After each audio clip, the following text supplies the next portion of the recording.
Hey y'all, it's a wonderful evening at the Cook's Warehouse. I'm Chef Melissa Pelkey-Haas, and this evening we are going to discuss the best, the most classic Southern dish ever, buttermilk fried chicken. So for our buttermilk fried chicken, we have chosen a beautiful line of Smithy cast iron. So Smithy specializes in your traditional cast iron.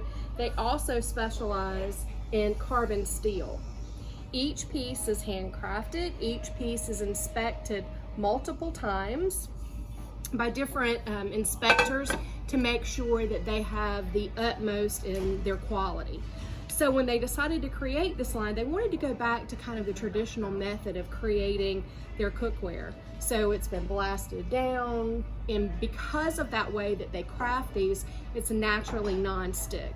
So much easier to get that surface you're looking for than you would with any other material on the market today. So we are gonna get right into our chicken. So the first thing that we've done is we have brined our chicken in buttermilk and hot sauce overnight.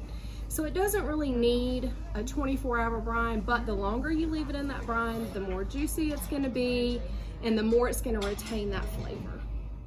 So the first thing we did is put it through our flour mixture. The second thing we did is put it back in a little bit of buttermilk and hot sauce, and now we're dredging it in just a little bit of panko. So, for those of you who are thinking that the hot sauce is really gonna make this hot, it really doesn't. So, sometimes you use salt in sweeter or in sweet applications such as dessert. Really, all that salt is meant to do is bring out the flavors. So that's kind of what our hot sauce is doing here. It's not really for heat, it's more for flavor. At this point, you want to make sure that you're heating your oil. While your oil takes about 10 minutes to heat, we're going to place these in the refrigerator because that's going to help that coating to adhere to your chicken. All right, guys, so we are back with our chilled chicken. So there are several ways to make sure that you know what temperature your oil is. The first is you can temp your oil, which means you're just going to check its temperature. So we're around 313. Another way, if you don't have a thermometer that you can check, is if you take just a pinch of flour and just kind of pinch it into your oil, it'll start to sizzle. So that way you know that your oil is pretty much ready to go. You want to make sure that your oil is not too cool because it'll soak into the skin and it'll lend itself to a soggier chicken. You want to make sure it's not too hot because you're going to burn the outside before the inside is ready. That actually is an easier problem to correct because if the inside is not temping high enough and you have beautifully cooked fried chicken, just put it in the oven at about 375 for 10-15 minutes and usually that'll finish the cooking process. All right, we're gonna start frying some chicken here. Let's see where we're at. We have a nice sizzle. That's where we wanna be. We're gonna add a couple more drums here. Anytime you're frying chicken or frying anything for that matter, you also want to remember A, not to crowd your pan,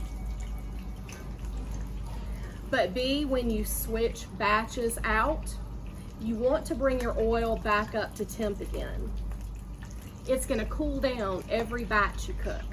So you wanna make sure that you're not just taking one out and putting another in, because then your oil definitely is not gonna be the right temperature, it'll be too cool.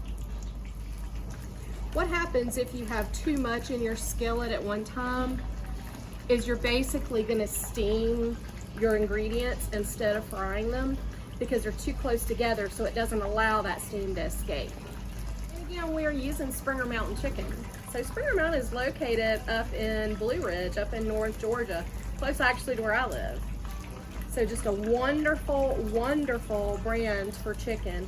They're just so considerate to the conditions that they're raising their chickens. Once you see the chicken start to turn a really pretty golden brown around the edges, that's when you want to go ahead and start to turn your chicken. So the way that you can tell that it's done is really to temp it. That's the best way. You're going to be looking for 160, 162 degree temp is ideal. So 165 is the end temperature you want to cook poultry, but you have to keep in mind that the residual heat is going to continue to cook this chicken once you take it out. So if you take it out around 160, 162, you can tent it if you like, but that's going to bring that chicken up to the 165. So I think sometimes when we're cooking, we're so focused on that 165 that we wait until it gets 165 or beyond, because it's kind of ingrained that you don't want to eat undercooked chicken, and for good reason. This chicken is just getting nice and happy. You notice the crust is staying on really nicely. These Smithy skillets are just awesome. You know, if you properly take care of a good cast iron skillet, it'll be something that you can pass down from generation to generation. I know that I still have my grandmother's skillet, and the first time that I made fried chicken with my skillet and her recipe, I thought she was lying to me. I thought she had left ingredients out of the chicken because it didn't taste the same. And no matter how hard I tried, she stood there with me. It never tasted like her chicken.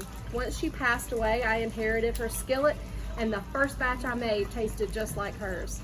And that goes to the seasonings in these cast irons. We got a crispy crust on this. This makes me happy. This guy's done. We are temping at about 160. So we're gonna pull him.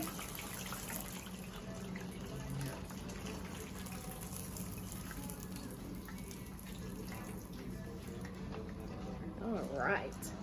So when your chicken comes out of the pan, you immediately want to add a little bit more seasoning. So we're going to add pepper. We're going to add some salt. We like our chicken salty and sassy because we're from the South. I'm just going to garnish with a little green onion just for color. There we go. There is our grandma's buttermilk chicken. Compliments of our Smithy cast iron and the Cook's Warehouse. I hope you come in and ask some of these very knowledgeable employees about cast iron cooking and the cast iron lines that we carry at the Cook's Warehouse. Thanks guys so much. Have a good afternoon and enjoy your grandma's chicken.